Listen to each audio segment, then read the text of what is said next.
Joining us now is President Biden's chief medical advisor and director of the National Institute of Advanced and Infectious Diseases, Dr. Anthony Fauci. Dr. Fauci, thank you so much for joining us. This pause of Johnson & Johnson is certainly a significant step backwards for a vaccine that was advertised as an effective one-time shot. Help us to understand what caused the FDA and CDC to issue this pause recommendation. Well, what they had noticed in their observation of the potential of any adverse events, that there were 6 instances in women of a serious adverse event. I think the important thing to emphasize is that it is very rare. There were 6 women out of the 6.85 million vaccinations of the J&J, which means that it's less than 1 in a million.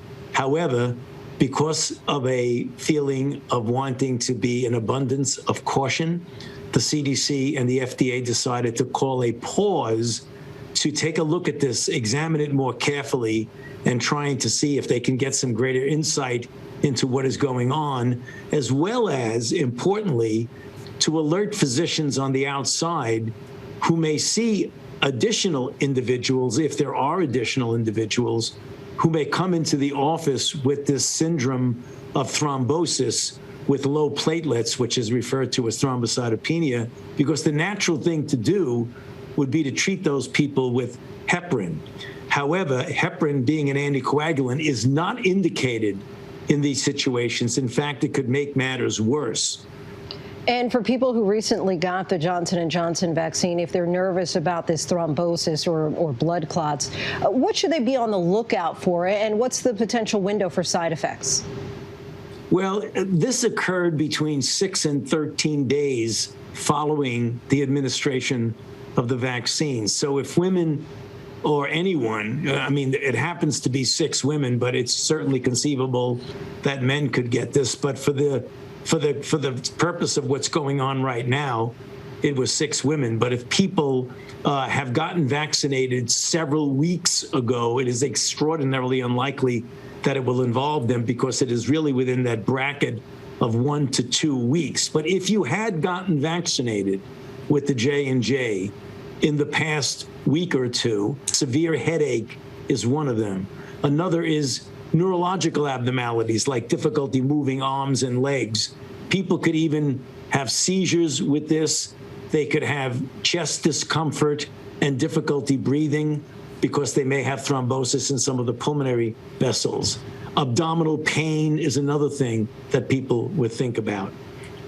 And are the potential blood clot issues with the AstraZeneca and Johnson & Johnson vaccines similar?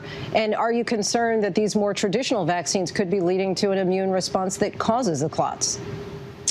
Well, the similarities between the description of the adverse events in the J&J, which we just discussed just now, and that with the AstraZeneca are very clear. The common denominator of the two is that they both use an adenovirus vector to deliver the gene and the expression of that gene of the coronavirus protein. So that is a clue that there may be a connection there. But that's what the CDC and the FDA are very carefully looking at right now. And as you say, as we try and keep some perspective here, 6 people out of 7 million is extremely rare. There's actually a greater chance that you'd get struck by lightning. Is there a chance at all that the CDC says, well, this is a risk that we're willing to accept, and they ultimately end the pause? It is certainly conceivable. That's the reason why you call it a pause. They're pausing, they're examining it, and then we'll find out, hopefully within a reasonable period of time, whether they'll come back and say continue because the benefit outweighs the risk, or they might modify the population who gets the vaccine depending upon what their determination is. And switching gears here, let's take a look at Michigan. Cases are surging there. The governor has been begging for more vaccines. And I just have to ask, should the U.S. consider letting states like Michigan, who are dealing with surges, lengthen the time between the first and second shot? A real-world study from the CDC found both the Pfizer and Moderna vaccines are 80% effective after just 1 dose. So why not potentially allow states to vaccinate more people with the doses that they already have? Yeah, we've had many discussions about that. And one of the things that is very unclear is the durability of the effect if you prolong it and don't give the second dose for a considerable period of time. The other thing is that if you look at the level of antibody response with a single dose and compare it to that of 2 doses, it is dramatically higher. And particularly when you're dealing with variants, you've got to be concerned that you want to get the optimal response. So obviously there's some merit in that determination, but all things considered, we feel the better part of valor would be to get people as well protected as you possibly can and to vaccinate as many people as you possibly can. We've had the opportunity to have you on this show several times this past year, and each time you've expressed some concern that not enough Americans may get the vaccine. Are you now worried that this might drive people who already might have been hesitant to decide not to get a shot at all? Well, I mean, obviously that is a concern. However, that's the reason why we're out there and being as open and transparent as we possibly can and articulating what we just said, that the risk is really minimum. The other thing that's important is that there have been about 120 million people who have received at least one vaccine dose. Namely, I would say there was about 6.85 of that million is the J&J. So that means there's about 115 million people who've received either the Moderna or the Pfizer.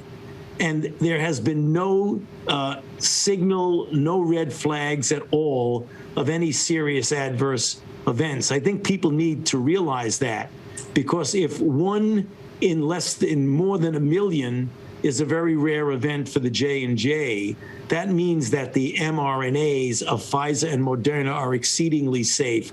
So people need to understand that and put it into perspective, that although we always take adverse events seriously, in the big picture of things, the vaccines are extremely safe.